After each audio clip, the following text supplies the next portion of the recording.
안녕하세요. 차분하게 잡수다 시우입니다. 안녕하세요. 엘렌입니다. 자, 오늘은 라쇼몬, 아쿠타카와 류노스케의 라쇼몬을 말씀드리겠습니다. 먼저 작품 소개를 하자면 작가 아쿠타카와 류노스케는 1892년 일본 도쿄에서 태어나 1927년 사망했습니다. 일본 근대 문학의 대표적인 작가로 독특한 테마와 세련된 수법, 예리한 통찰력으로 어떠한 운동이나 경향에도 속하지 않는 아쿠타카 류노스케라는 독자적 장르를 창조했으나 35세에 막연한 불안으로 자살했습니다. 변화무쌍한 인간사의 본질과 그 안에서 살아가는 인간의 고뇌, 생의 허무와 절망 등의 작품 속 주제들은 인생에 대한 깊이 있는 사색에서 출발하고 있습니다. 이 작품 라쇼몬은 그의 35개 단편 소설의 제목이기도 하고 단편집 속에 있는 한 개의 작품명이기도 합니다. 작품은 헤이안 시대의 수도 교토의 성문 라쇼몬을 배경으로 쓰여졌습니다.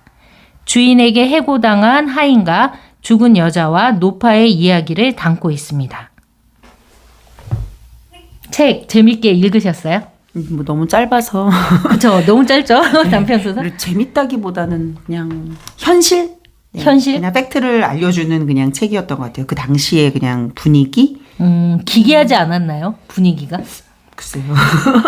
그 정도까지. 네. 저는 처음에 읽으면서 되게 기괴하다. 이런 장면, 시체에서 머리카락을 뽑다니, 막 이런 생각을 했거든요. 그 당시에 먹고 살려면 그럴 수도 있었겠다 그냥 싶었어요. 전쟁이 끝난 다음이었나? 전쟁 통이었나? 어쨌든.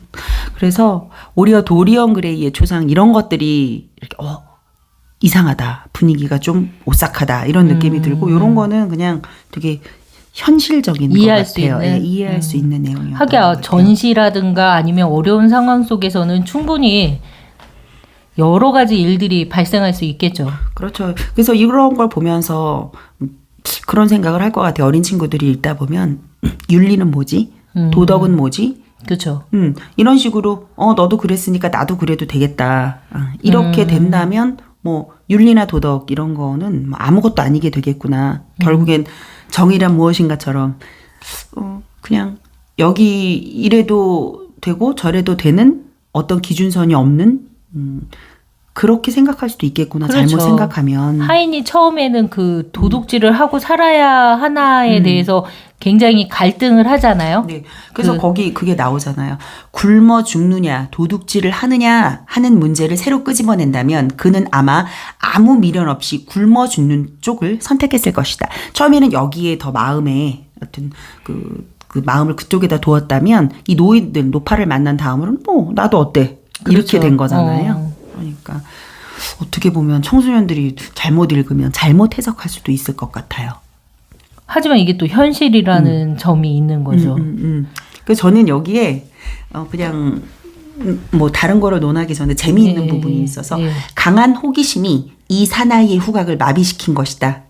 그 시체 냄새. 네. 예. 그러니까 얼마나 그 시체 냄새가 역한 거겠어요. 근데 그거를 마비시킬 정도의 호기심이라면 역시 인간은 호기심이 다른 동물들보다도 더 강한 것이 그 인간의 호기심이 아닌가 싶어요. 그 호기심으로 어떤 정말 궁금한 거 그거에 대한 강렬한 열정이 있다면 정말 이 세상 모든 아이들이 공부를 잘하지 않을까 그런 생각이 들었어. 그게 또 이거 읽으면서 공부랑 또 연결이 되니 대단하시네요. 아니 왜냐하면 후각을 마비시킬 정도의 호기심이니까 굉장히 강렬한 거잖아요. 그래서 그거를 통해서 어떤 학문을 파는 거잖아요. 인간만이 가진 약간 그런 거인 것 같아서 그래 이 정도의 호기심이라면 막 이러면서 거기 봤죠. 그리고 또 이 부분 아까 말씀드린 대로 차차 사나이의 마음에는 차차 어떤 용기가 솟구쳤다. 아까 문 아래에 있을 때는 미처 가지지 못했던 용기였다. 그게 이제 악행을 저지르고자 하는 어떤 그 마음이 자기 생긴 스스로 거죠. 마음속에서 합리화가 생긴 그렇죠. 거죠. 그게 생긴 거죠. 그게 굉장히 무서운 거잖아요, 사실. 그렇게 해서 이제 악이 순환되는 거죠. 그렇죠. 네. 그 노파도 못할 짓을 하고 시신에게 그리고 나도 못할 짓을 하는. 그러니까 여기에서 나온 그 인물은 죽은 여자 그리고 죽은 여자가 생전에 했던 일이 뱀을 생선으로 생선이라고 해서 속여서 팔았다고 팔았다고 했죠. 했죠. 그러니까 노파는 그런 여자한테는 악행을 해도 돼 하는 합리화를 시켜서 그 죽은 여자의 그쵸. 시체의 그 머리카락을 뽑아가며 사는 거고 또 하인은 저런 짓을 하는 노파한테는 어떤 악행을 또 행해도 된다는 그런 합리화로서 자신의 도둑질을 또 정당화하는 거죠. 여기서 또 그 노파가 또 이런 말을 하잖아요. 나는 이 여자가 한 일을 나쁘다고 생각하지 않아. 이렇게라도 하지 않으면 굶어 죽게 생겼으니 어쩌겠어. 나도 이런 이치를 이 여자도 잘 알 테니 아마도 내가 하는 일도 너그럽게 생각해 줄 거야. 그래서 뭐 어쩌겠어? 도리가 없었어? 뭐 이런 거. 그냥 그런 변명을 하니 용기가 가지게 된 거죠. 그 하인이 용기를 가지도록 한 거죠. 근데 사실은. 저는 이제 이 분위기나 이런 거를 보고 이제 기괴하다, 기묘하다라고 느꼈는데 엘리님이 아 그럴 수도 있다라고 그러셨잖아요. 저보다 먼저 더 합리화가 되신 건가요? 악행? 네, 그래. 인간이 이런 상황에서는 그럴 수도 있지. 아 그래요? 네, 그냥 그렇게 쉽게 느껴지더라고요. 그러면 저보다 도덕적인 그 장벽이 더 낮으신 낮은가 거예요? 봐요. 그런가 봐요. 그런가요? 그런 것 같아요. 그리고 이 소설은 굉장히 너무나 짧은 거라서 이 노파의 마음이라던가 혹은 이 하인의 그런 것들을 아주 자세하게 설명해 주지 못했고 이전 상황이라던가 또 그런 설명이 없기 때문에 그냥 저도 단순하게 그냥 생각을 했죠. 이 노인도 이랬으니까 하인도 이럴 수 있지. 이렇게. 나라면 어땠을까? 이런 생각도 해봤죠. 난 정도를 지킬 거야. 이렇게 생각했습니다. 아, 그러세요? 네. 나는 그냥 차라리 굶어 죽었을 거야. 이렇게 생각했습니다. 저는 참 부끄러운 얘기긴 한데 배고픈 걸 정말 못 참거든요. 저도 그래요. 아니 우리 신랑이 저를 이해하지 못하는 것 중에 하나가 신랑은 맛있는 게 있어도 아이 것을 더 많이 챙겨놓는 사람이에요. 저는 맛있는 게 있으면 먹어요. 다르잖아요. 먹고 사는 것에 대한 문제잖아요. 전 도둑질 할 수 있을 것 같아요. 내 배가 고픈데. 이거는 뭐 살아야 사느냐 마느냐 죄의 경중을 따지자면 사실 살아있는 사람의 옷을 홀딱 뺏어간 게 전 더 나쁜 거라고 생각해요. 죽어있는 시신의 머리를 하나하나 뽑아서 가발을 만드는 건 이미 죽었잖아요, 그 사람은. 사실 그게 너무 추해서 그렇지. 그쵸. 이게 저는 죄의 경중을 따진다면 그렇죠. 저는 하인이 더 잘못한 것 같아요. 그렇죠. 그렇게 생각했어요. 노파는 추위에 죽을 수도 있는 거고. 그러니까. 아니면 그렇게도 생각했죠. 아니야, 저거 가발 만들어서 팔아서 옷을 살 거야. 또 이런 생각도 했죠. 엘림쌤이 가만 보면 되게 인도주의자야. 되게 이렇게 마음이 여려요. 그래서 항상 그 이상을 생각하더라고요. 저는 노파가 춥고 뭐 그거에 대해서 전혀 생각을 안 했거든요. 거기까지 생각이 미치지 않았어요. 다 그 자주색 옷을 뺏어갔으니까 얼마나 추웠겠어요. 그러니까 빨리 이 머리를 빨리 다 잘라가지고 얼른 가발을 팔기를 저는 마음속으로 바랬답니다. 근데 이제 만약에 그게 부자의 옷을 훔쳐갔을 때라면 제 생각은 저 돈 많은 사람 참 안타깝다라고 생각됐을 텐데 노파, 그것도 굉장히 추한 노파한테서 그 옷을 뺏었다는 거에 대해서는 그 노파한테 어떤 감정이 실리지 않는 거 봐서는 저도 어떤 편견을 가진 사람인 것 같아요. 그런 거 아닐까요? 그 노파가 불쌍하게 더 이상 안 느껴지는 감정인 거죠. 그 사람도 죄를 어차피 지은 사람이니까. 지은 거고 되게 늙고 초라하고 추한 사람이라는 거죠. 그러니까 엘린쌤이 그런 면에서 좋은 거죠. 뭐 좋다기보다 네, 제가 그 부분에 있어서 좀 생각이 조금 많은 거죠. 전에 목걸이에서도 굉장히 안타까워하셨잖아요. 네. 그랬죠. 저는 좀 각자의 삶은 각자가 책임져야 된다는 생각이 있나 봐요. 네, 그것도 뭐 맞는 소리죠. 그들이 선택한 삶이고 그들이 책임지고 그들이 살아가는 거다 그렇게 생각을 한 건데 하인은 앞으로 어떻게 살게 될까요? 그래도 그 옷을 어쨌든 따뜻하게 입던 아니면 그 옷을 다시 뭐 되팔던 저는 그냥 도둑으로 살 것 같기도 해요. 어차피 평생. 나는 뭐 이래도 돼. 오히려 일본의 이 시대라면 시신을 훼손하는 거가 굉장히 큰 죄악일 수 있거든요. 그럴 수도 있겠네요. 그 당시에는. 예. 이렇게 큰 죄를 지었는데 뭐 나야 뭐 어때? 이렇게 자기 하면서 합리화를 계속 충분히 합리화시키면서 하면서. 예. 그렇게 살지 않았을까 싶어요. 인간이 자기 자신을 합리화시키면서 사는 삶에 대해서는 어떻게 생각하세요?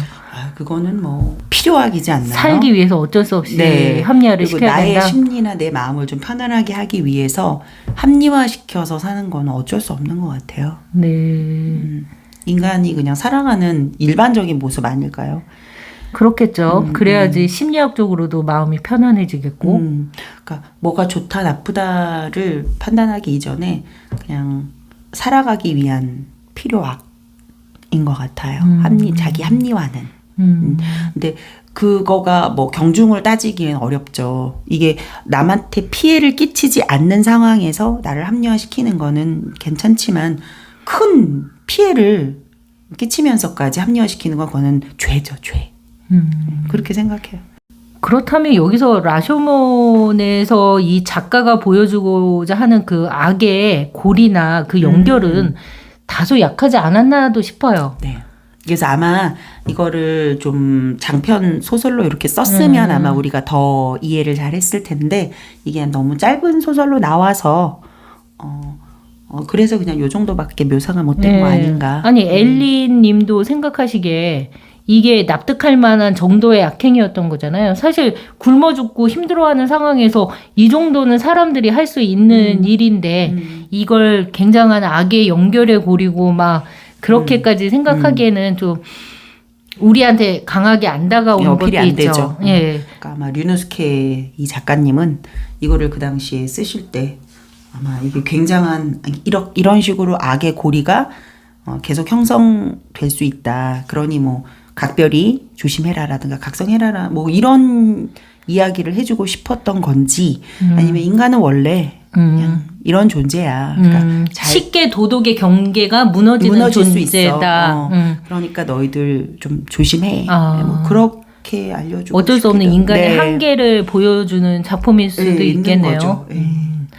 그런 거 보면 그 인간이 뭔가 잘못을 해서 교도소나 그런 거를 가게 되는 게 더 인간을 쉽게 죄의 길로 더 빠지게 하는 그런 길일 수도 있는 것 같아요. 그렇죠. 그래서 제가 아까 전에 말씀드린 게 남한테 피해를 끼치면서까지 자기 합리화를 시키는 것은 이제 죄가 되는 거죠.